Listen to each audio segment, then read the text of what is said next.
Bueno, muchas gracias por estar aquí hoy y bueno, muchas gracias a todas las personas que habéis hecho posible este proyecto y en especial tanto a Luis como a Paz, pero a mí me vais a permitir que dé las gracias especialmente a Paz porque sé que ha hecho un trabajo enorme y aparte ha hecho un trabajo de cuidados y nos ha cuidado mucho y nos ha mimado mucho y eso es muy importante para construir la sociedad justa que queremos construir. Los cuidados son fundamentales, así que muchas gracias. Bueno, cuando Luis me propuso participar en este proyecto hace un año o cosa así, me pilló por banda en una cena de celebración, así que no pude decir que no, pero aparte estaba encantada de participar porque, como comentaba Lourdes antes, no lo decía así, pero bueno, la idea yo la voy a traducir. Si me lo permites, en el futuro será ecologista y feminista o no será.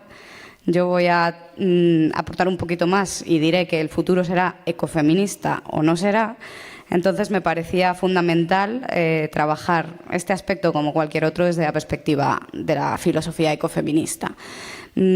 Planteo lo que es el ecofeminismo a grandes rasgos. El ecofeminismo sería esta corriente del feminismo que analiza las vinculaciones que hay entre el movimiento ecologista, entre las demandas ecologistas y las demandas feministas, estableciendo que hay múltiples vínculos entre la dominación de las mujeres y la dominación de la naturaleza. Como comentaba Flo al principio, no todos los ciudadanos y las ciudadanas viajamos en la misma clase. Hay grupos más vulnerables, grupos más desfavorecidos y efectivamente las mujeres, desgraciadamente, constituimos uno de esos grupos más desfavorecidos en el sistema patriarcal en el que vivimos. El ecofeminismo lo que hace es analizar esta realidad que nos ha tocado vivir de degradación ambiental y de desigualdad entre hombres y mujeres. No se trata simplemente de un feminismo ambientalista, digamos, que desde la perspectiva feminista, es decir, desde la perspectiva de la reivindicación de los derechos de las mujeres, tome en cuenta las demandas ambientales, sino que lo que pretende, además de esto, es una redefinición más humilde de los seres humanos como especie y una redefinición de lo que entendemos por naturaleza. Es decir, es una postura filosófica que no se limita a proponer mejoras en el ámbito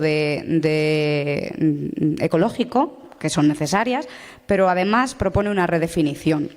Cuando hablamos de vínculos entre la dominación de las mujeres y la dominación de la naturaleza, tenemos que partir, por un lado, de cómo estructuramos nuestro pensamiento. El pensamiento occidental está estructurado de acuerdo a una serie de dualismos conceptuales que, como hombre-mujer, naturaleza-cultura, razón-emoción, humano-animal, que no son dualismos neutros, es decir, no son dualismos que clasifiquen la realidad de forma objetiva. Hay cultura y hay naturaleza, hay humanos y hay animales, hay hombres y mujeres, razón, emoción. No lo hace de forma neutra, sino que lo hace de forma jerárquica. Es decir, lo que hacemos en nuestro pensamiento es entender que la cultura es superior a la naturaleza, que los hombres son superiores a las mujeres, que los humanos somos superiores a los animales, que la razón es superior a la emoción. Entonces, hemos partido de esta forma de conceptualizar el mundo, entender que hay pares de opuestos jerárquicos.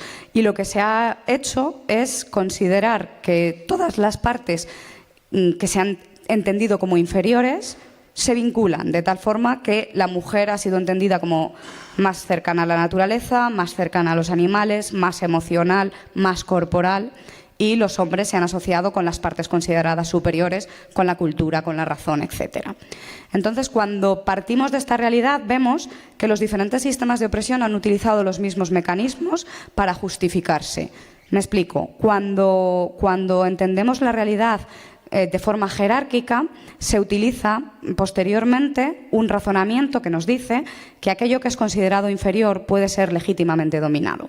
Así se han legitimado todos los sistemas de dominación. Se ha legitimado el sistema de dominación racista, entendemos que el resto de las razas no blancas son inferiores y como son inferiores podemos dominarlas. Se ha legitimado el sistema de dominación clasista, el sistema de dominación por orientación sexual, el sistema de dominación de los seres humanos sobre los animales o sobre la naturaleza.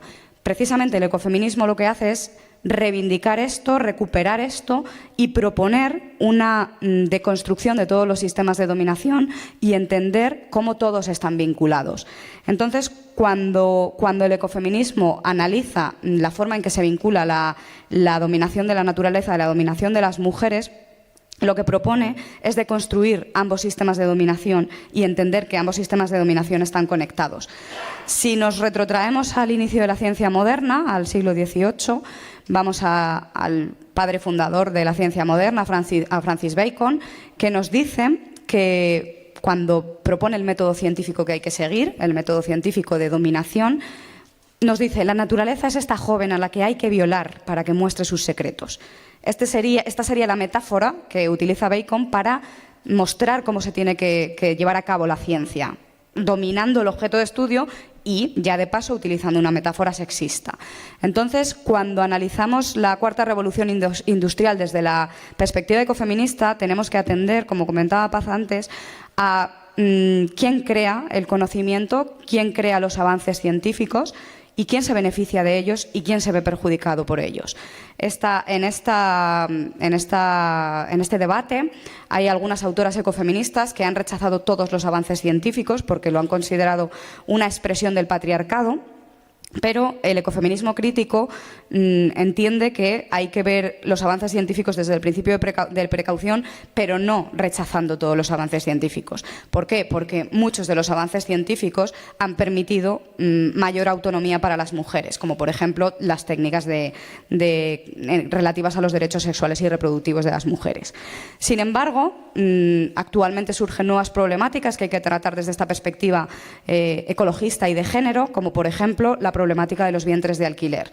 Es decir, cuando atendemos a las cuestiones de las nuevas formas, las nuevas tecnologías, también habrá que atender a las cuestiones éticas que reproducen la desigualdad entre hombres y mujeres y esta idea de que las mujeres son, en este caso, vasijas para crear nuevos individuos.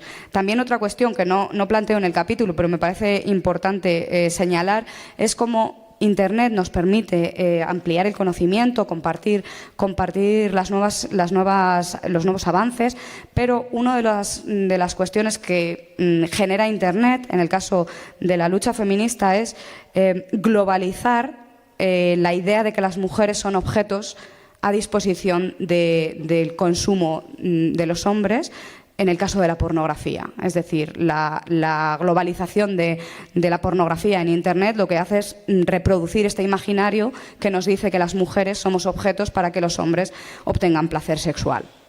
Entonces, todo este tipo de cuestiones son las que planteo en el capítulo que habría que analizar cuando nos enfrentamos a la cuarta revolución industrial. Cuando hablamos desde el transhumanismo cultural de autoras como Donna Haraway, que lo que proponen es transgredir las fronteras. Haraway, por ejemplo, nos habla de la potencialidad emancipatoria que tiene el transgredir las fronteras, que es cierto que en algunos casos las tiene. Ella nos habla de los híbridos entre humano y máquina o entre máquina, humano y animal.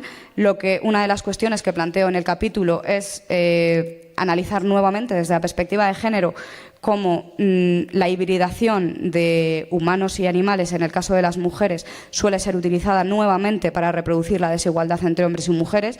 En el caso de la hibridación entre animales y mujeres, los animales suelen aparecer sexualizados de forma femenina, suelen aparecer como reclamo desde la sexualización de las mujeres. Y por otro lado, se emplea a las mujeres para vender productos que vienen de la explotación de los animales. Y esto me lleva a la última cuestión que analizo en el capítulo, que es los grandes olvidados dentro de la explotación de la naturaleza, que son los animales no humanos, cómo se transgreden las fronteras cuando nos habla Vandana Shiva, cuando convertimos animales herbívoros en carnívoros y nos da lugar a la enfermedad de las vacas locas, cuando a las vacas se les obliga a consumir piensos de origen animal. Y habitualmente cuando trabajamos las cuestiones ecológicas se habla en términos de pérdida de biodiversidad, pero no suele hablarse en términos de sufrimiento de los animales no humanos. Entonces, una de las cosas que considero que hay que plantearse cuando buscamos un futuro más justo y más ecológico e igualitario es el tipo de mundo que construimos cuando basamos toda nuestra vida en la explotación de seres que sufren y que no quieren sufrir. Y esto es lo que yo planteo y, bueno, muchas gracias.